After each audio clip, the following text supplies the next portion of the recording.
Olá, amigo internauta que está aí no portal GCN, estamos chegando com o resumo do dia desta terça-feira na cidade e também as informações da região. E a gente começa com informações vindas de Viradouro, porque lá um ônibus lotado de estudantes acabou tombando em uma rodovia. Um acidente na entrada da cidade na segunda-feira por volta de 11 horas assustou os estudantes. Um ônibus que retornava da cidade de Bebedouro com estudantes da FAFIB e ETEC perdeu o freio. O veículo estava na Avenida Rui Barbosa e acabou descendo de marcha ré por cerca de 350 metros, tombando dentro do lago em construção que fica na entrada da cidade. Havia cerca de 25 estudantes no coletivo. Apesar de todo o susto, os estudantes sofreram apenas ferimentos leves, foram atendidos e liberados em seguida. Segundo informações de um site local, disse que o motorista, após constatar que ninguém havia se ferido gravemente, sofreu uma crise nervosa e precisou ser medicado.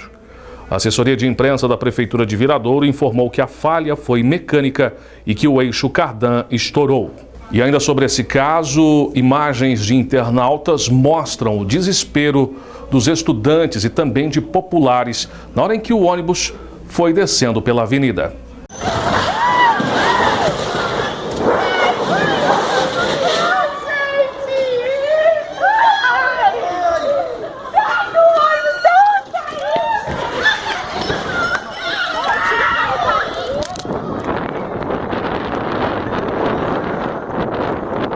Joga pra árvore, Chicão!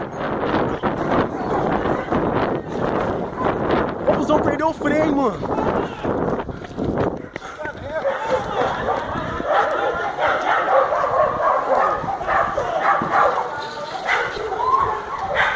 Meu Deus do céu! E câmeras de segurança instaladas em propriedades ali na avenida também registraram o ônibus desgovernado. 2 câmeras registraram quando o ônibus passa, até com a porta aberta, antes dele tombar. Ainda nas informações da região, vamos falar que nos últimos dias, 2 jovens acabaram perdendo a vida afogados por aqui.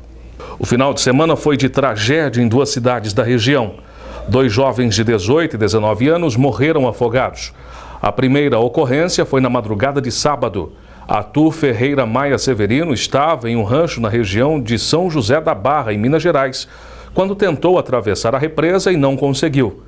Ele, que morava em Ituverava, foi enterrado ainda no sábado, no cemitério de Passos. Depois, na prainha artificial de Miguelópolis, mais um jovem morreu. Éricles Camargo, morador de Barretos, perdeu a vida por volta de 6 horas de domingo. Ele tinha ido com amigos em uma excursão. Foi resgatado por populares, mas não resistiu e acabou morrendo.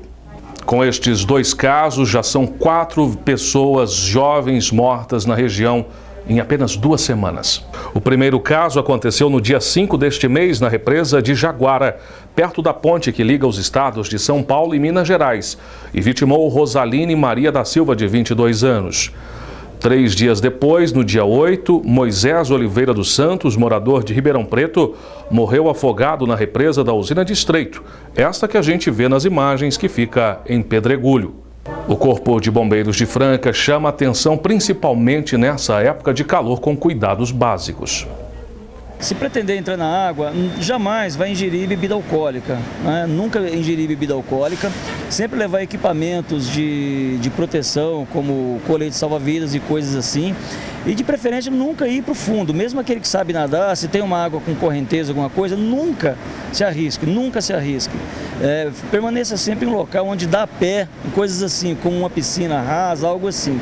Tá? Não adianta arriscar, porque a água, mesmo aquele que sabe nadar, corre o risco de se afogar. Tá? Nunca entre num bote, num barco que seja, com alguém que esteja embriagado. Recuse-se a isso. Né? A cerveja, bebida alcoólica na beira de água é desaconselhável, mas se vai fazer uso de bebida alcoólica, jamais entre na água, mesmo na água rasa, não faça isso. Então é a segurança com a própria vida, é o instinto de preservação da própria vida, jamais arriscar e não permitir, ficar de olho sempre nas crianças também. Okay? Sempre que for com família, orientar antes de chegar no local, orientar o pessoal para que todos obedeçam às regras e se preocupem com a sua própria segurança. Vamos falar agora no nosso programa sobre um incêndio que destruiu uma fábrica de calçados no Jardim Tropical. O incêndio destruiu a Di Cardelli, além da casa e do comércio da família. O incidente foi pouco depois do início do horário de verão, no último domingo, enquanto amigos e familiares comemoravam o aniversário na garagem anexa ao prédio consumido pelo fogo. Embora não haja nenhum laudo conclusivo por parte das autoridades, a família acredita em uma ação intencional. A fábrica produzia, em média, 80 pares de calçados por dia. A família estima que o prejuízo causado neste incêndio seja na casa dos R$600 mil. A gente fala agora sobre a onda de violência que assustou Franca no final de semana que passou. Foram pelo menos 19 casos em 72 horas. O caso mais grave foi do construtor de 37 anos que foi sequestrado no Polo Clube e jogado de uma ponte no Paiozinho. Nós estivemos no local. O crime foi na madrugada de domingo e o veículo da vítima ainda não havia sido encontrado. O bandido o sequestrou e minutos depois o abandonou em uma estrada. Além da violência, o assaltante levou seu veículo, R$1.500 e todos os seus documentos. E na noite desta segunda-feira, a Polícia Militar encontrou um homem, servente de pedreiro de 18 anos, ele que foi pego com o carro da vítima, um Golf prata.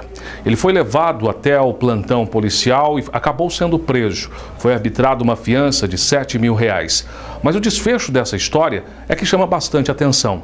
A gente vê aí agora imagens de uma viatura da Polícia Militar que foi apedrejada por populares no Jardim Aeroporto 3. Segundo a polícia, ao chegar ao local, em uma das últimas ruas do bairro, a população se revoltou porque lá estava o suposto assaltante do construtor de 37 anos. A viatura foi destruída e o bandido, com o nome de Pedrinha, acabou fugindo.